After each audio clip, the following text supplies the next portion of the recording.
Sociology जो हम कहते हैं उसे हिंदी में कहते हैं समाजशास्त्र।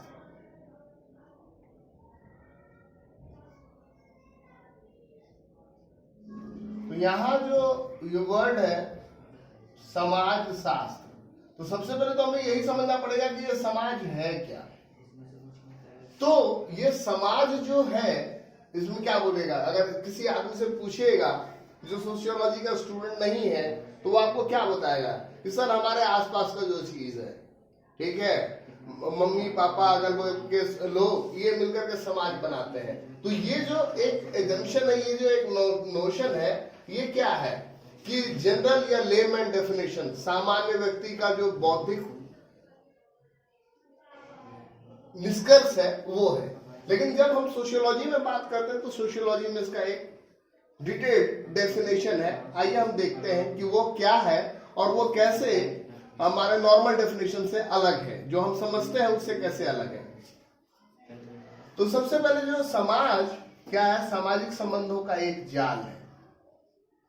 दो थिंकर है, इसमें एक है मैकाइवर और एक है पेज। उन्होंने कहा है कि समाज जो है क्या है, रीतियों, कार्य प्रणालियों, अधिकार एवं पारस्परिक सहयोग, अनेक समूह और उनके विभागों, मानव व्यवहार के नियंत्रण एवं स्वतंत्रताओं की व्यवस्था है।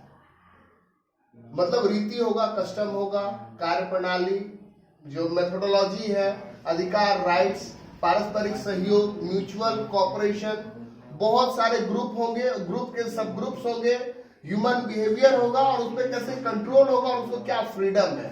ये सारे चीज की व्यवस्था जो है वह क्या है, समाज है। अब यहाँ जितना वर्ड आया है हमको वो समझना होगा कि रीतियों से क्या मीनिंग है, कार्य प्रणाली से क्या मतलब है, अधिकार का क्या अर्थ है, पारस्परिक सहयोग से क्या समझते हैं। समाज शास्त्र की यह परिभाषा इस तथ्य पर बल देती है कि समाज की मुख्य विशेषताओं में क्या क्या आती हैं, रीतियां हैं, कार्य विधि है, प्राधिकार है, आपसी सहयोग समूह है, उपसमूह है और उससे रिलेटेड जो है स्वतंत्रताएं हैं। तो सबसे पहले हम रीतियों को देखते हैं कि रीतियां क्या है। तो रीतियां जो है वो क्या है, यहाँ पे क्या क्या वर्ड आया, रीतियां, कार्य विधि, प्राधिकार, आपसी सहयोग, समूह का उपसमूह और स्वतंत्रता। इन सारे चीजों का एग्रीगेशन जो है वह समाज है। तो हमें इन सारे वर्ड्स को एक एक करके समझना होगा। रीतियां मतलब कस्टम्स। रीतियां क्या है, समाज के स्वीकृत प्रतिमान है। स्वीकृत प्रतिमान मतलब एक्सेप्टेड स्टैंडर्ड।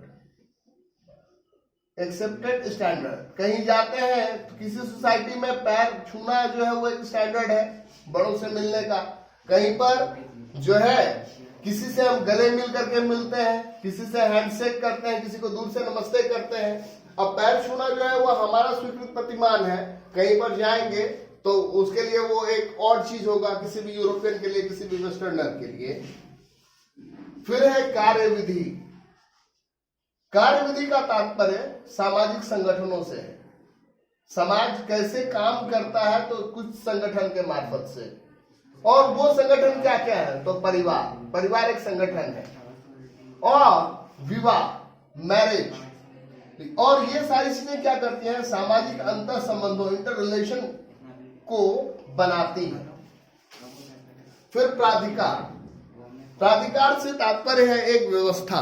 प्राधिकार से तात्पर्य है एक व्यवस्था जो समाज की इकाइयों को नियंत्रित करती है और सामाजिक जाल का पोषण करती है, कंट्रोल भी करता है और उसको नॉरिशमेंट भी देता है। फिर क्या है, समूह तथा वर्ग। यहाँ पे लिखा है ना, प्राधिकार के बाद समूह और उपसमूह।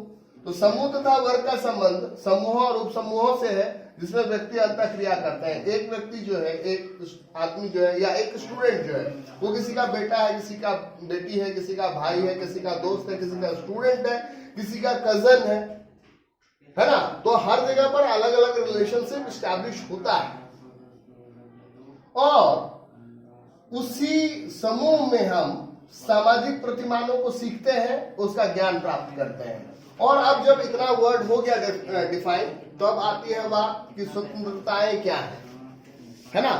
तो स्वतंत्रताओं या नियंत्रणों की बात करें तो उसमें क्या आ जाते हैं,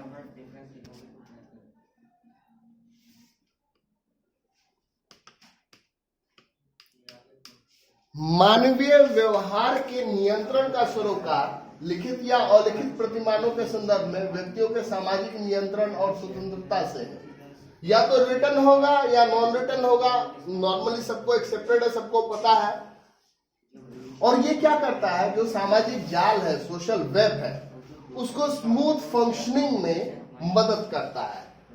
वो नियंत्रण और वो स्वतंत्रताएं जो है वो क्या करती है, सोसाइटी का जो फंक्शनिंग है उसको रेगुलेट करता है, कंट्रोल करता है और उसके स्मूथ फंक्शनिंग को सुचारू ढंग से संचालन करने में महत्वपूर्ण भूमिका निभाता है। तो इस तरीके से हमने ये समझा कि समाज क्या है, समाज के किन किन चीजों से मिलकर समाज बनता है और कैसे ये काम करता है। That's it, thank you.